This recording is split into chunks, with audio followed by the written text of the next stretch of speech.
Today, the government stays silent on the fate of a group of Tamil asylum seekers amid calls it sent them back to persecution. Look, we don't disappear people, and with respect to that sort of description does you no credit.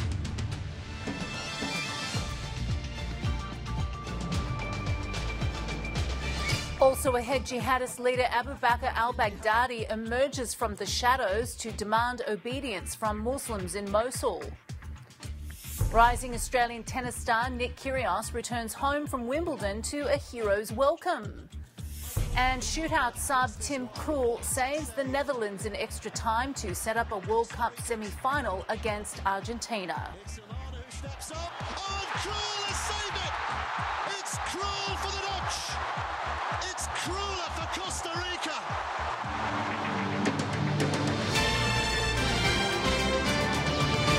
Good afternoon, I'm Whitney Fitzsimmons. Those stories coming up shortly, but first let's take a quick look at tomorrow's weather.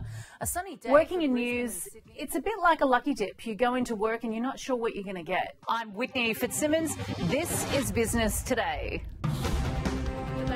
In my role as a presenter, I kind of see it a bit like a flight attendant. If anything goes wrong at any given time, it's my job to just keep them calm. We're going to get through this turbulence and we're going to be just fine.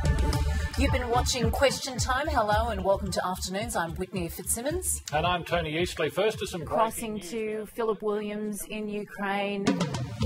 Phil Williams, it is, as you say, a powder keg situation. You have to be prepared for anything. Surely that's something you're concerned about as well. It is unfortunate that this taping that took place several years ago has been made public. That's quite a momentous task that you have successfully, undertaken. What would you say were the key elements to that success? First of all, labour market reform. Spain had a very rigid labour market. So, Richard, as a leader in business, how do you actually inspire your people, and what are the key critical things that people need in leadership positions need to keep in mind? Well, overall, they need to remember that a business is only its people. Tony Bennett, thanks for speaking to the ABC. Okay, thank you. I found it very interesting that you were drafted into the American Army in 1944 and fought in World War II, and since then you've become a pacifist and you have been a lifelong Democrat.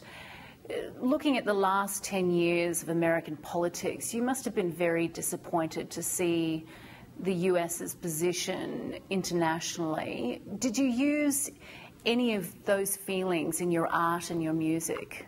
Well, I was in the infantry in France and Germany, and I saw the horrors of war. There's no doubt that Australia's relatively stable economy has been shaken by this unexpected unemployment rate.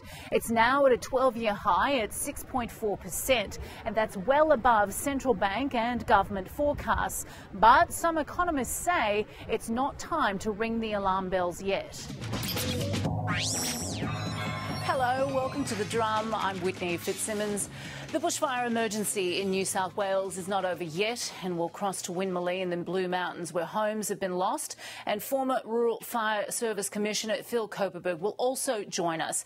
Our panel tonight, author and social commentator Jane Caro, the Daily Telegraph's New South Wales political editor Andrew Clennell, and in Canberra, national political editor with the News Limited Sunday papers, Samantha Maiden. Ron, thank you so much for your time and please take care.